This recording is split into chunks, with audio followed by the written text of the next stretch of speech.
Hey everybody, I hope we're live now. Thanks everyone for being patient. I was just trying to make sure that we got YouTube on board. Anyway, my name is Reverend Dave Thompson, and I'm super excited to have you back for our Civil Human Bible study. Today we're continuing in the end of Matthew, actually, right now. We're getting close to the end of Matthew in the account of Jesus. And we've just finished the whole series last week on the Pharisees and the religious leaders, and we had Jesus rebuking them loudly in front of everybody in the temple, which is where everything happened in their society and in that area. So let's go ahead and jump into the passage. It's Matthew chapter 24, verses 1 through 3. It's a fairly short passage, but it's a setup for something really important. Starting in verse 1. Then Jesus went out and departed from the temple, and his disciples came to him to show him the buildings of the temple. And Jesus said to them, "Do you not see all these things? As assuredly I say to you, not one stone shall be left here upon another. There shall not be that shall not be thrown down." Now, as he sat on the Mount of Olives, the disciples came to him privately, saying, "Tell us, when will these things happen? And what will be the sign of your coming and of the end of the age?" So there's a lot to unwrap in here, and it's actually a setup for a conversation about a subject that has spurned on all kinds of novels and books about the end times.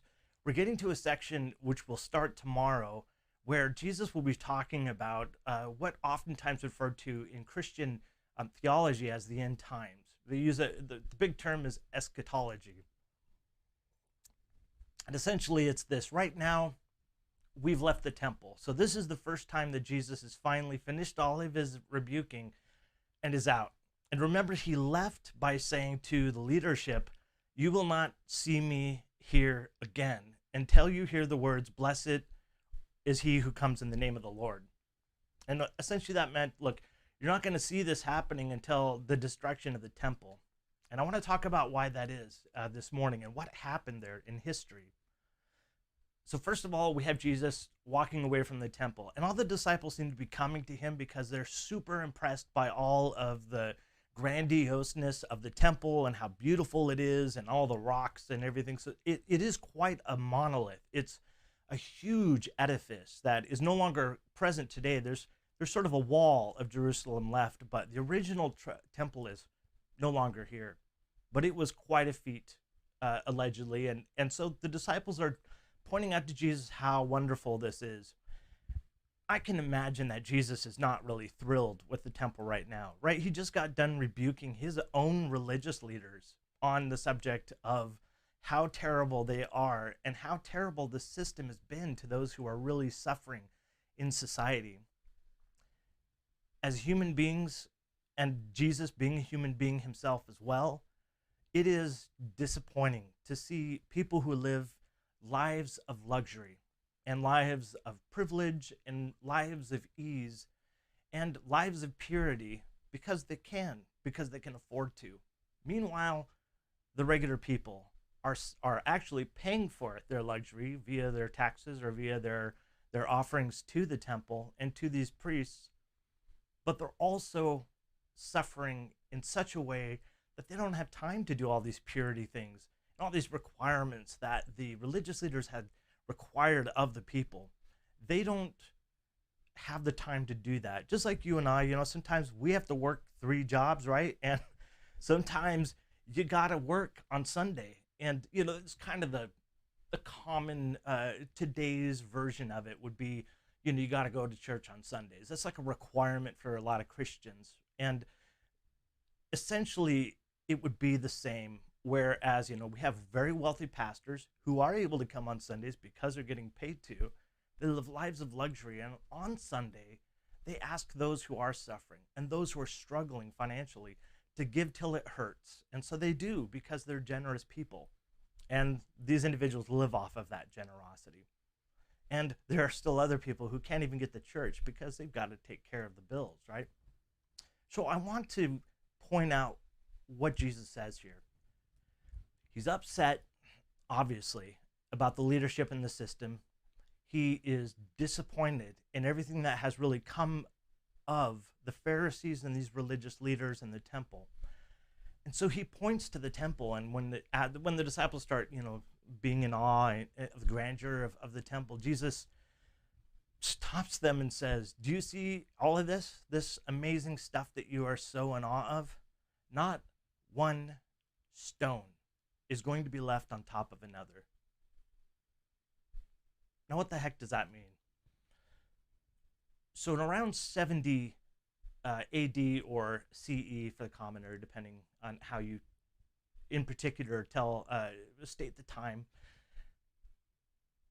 there was a massive incursion against the Jewish people. Rome and took an army and besieged Jerusalem and basically holed them up, and they destroyed the temple, just completely leveled it, and everything that was of their religion, everything that had anything to do with Judaism, they completely destroyed it.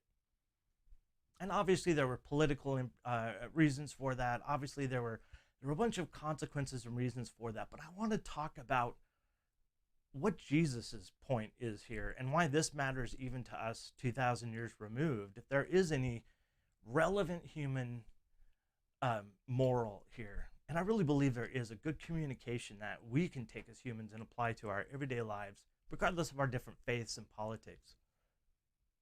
So Jesus is essentially suggesting that in the future, these beautiful stones and this edifice of the temple is going to be completely destroyed.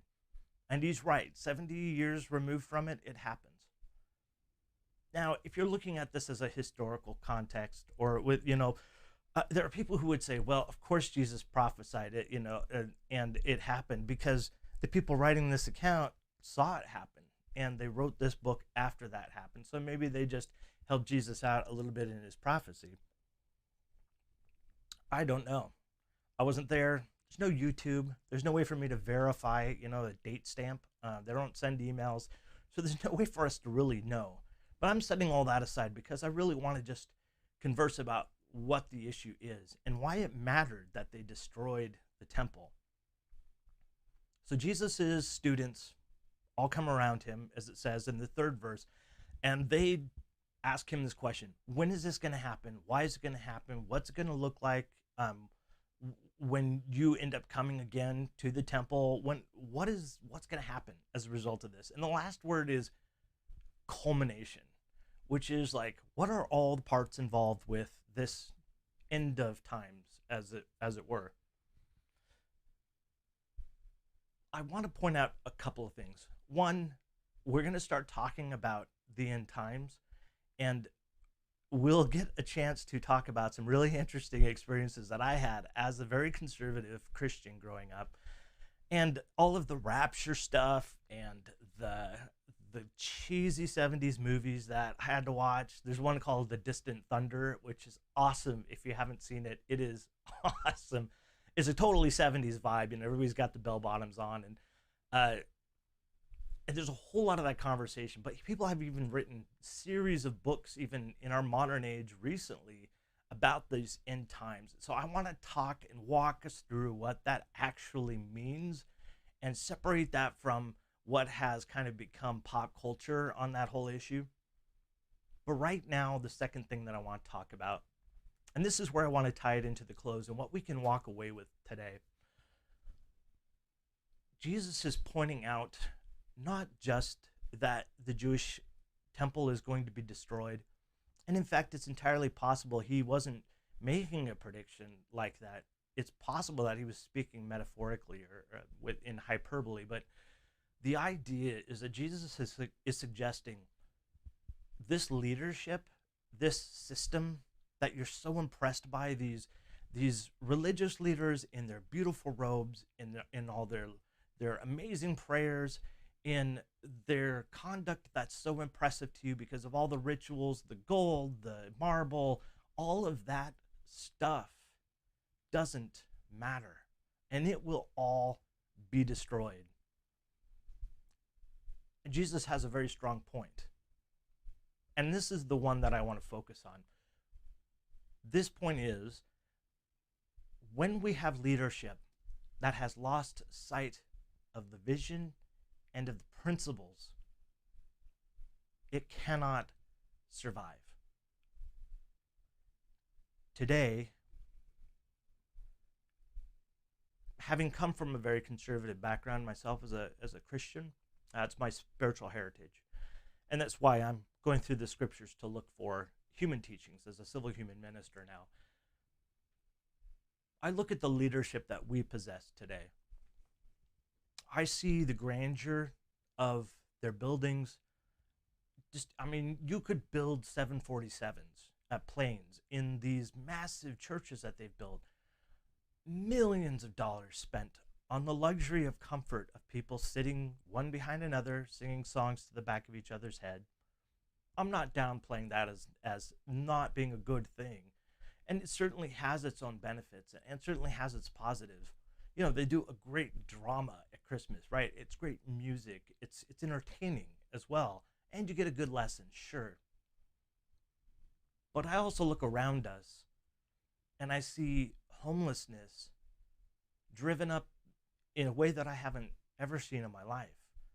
I see people struggling to pay the bills. And on the other side, I see ministers who live in absolute luxury. Not just luxury to the tune of a millionaire, luxury to the tune of hundreds of millions of dollars. That's the kind of luxury they live in. Now, I don't have a problem, of course, if people are going to make money off it. Hey, good for you. I appreciate the capitalist society that allows people to make as much money as they want to. That's fine. But when we are gaining that money because individuals are giving generously out of their own suffering, that to me is as bad as it gets.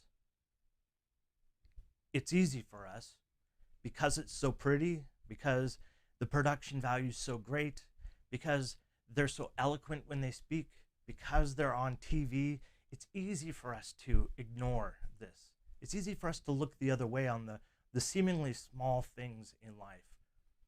It's easier for us to just say, look how great they are. They're on, ABC's The View, or look, they're on primetime television right now. Look, their famous YouTube channel. So they must be good. It must be a good thing.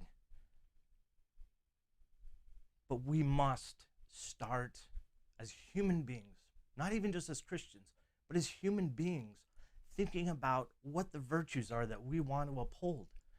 When we look at and ignore the suffering of individuals, especially those who are poor and those who are trying to be good people, but just can't because of the context that they're in, they're doing the best that they can, while those who live in luxury and privilege point out how horrible they are morally.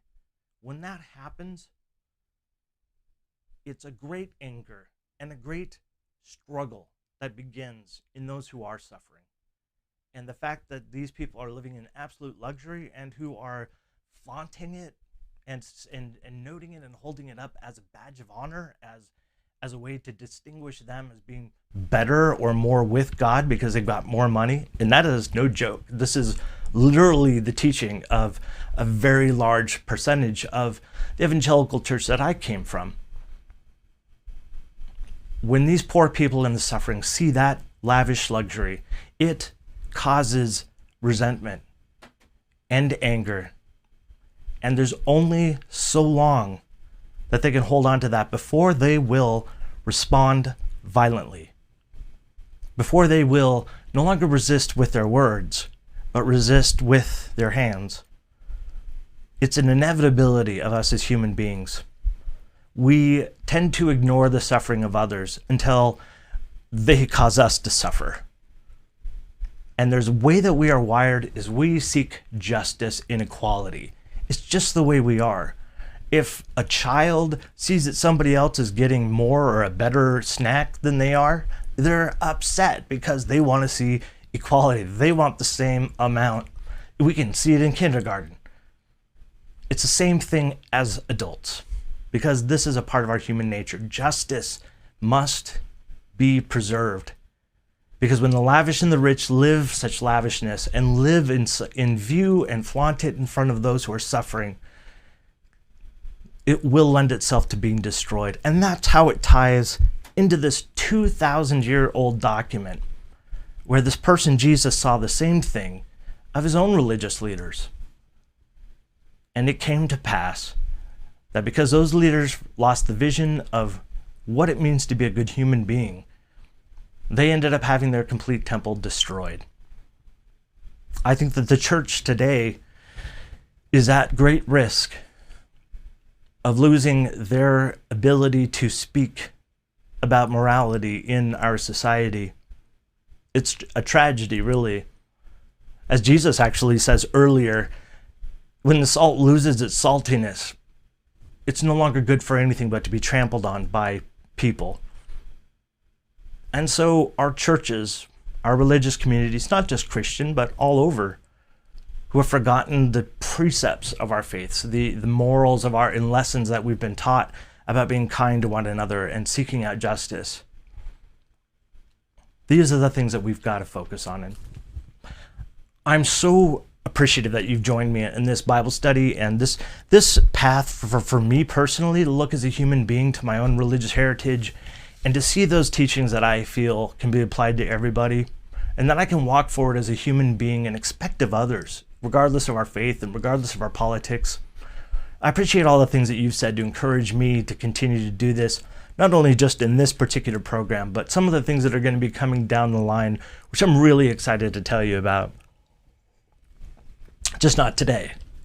So thank you for being a part of it. I really would love it. If you have thoughts on this particular study, please keep those, put those thoughts in the comments below.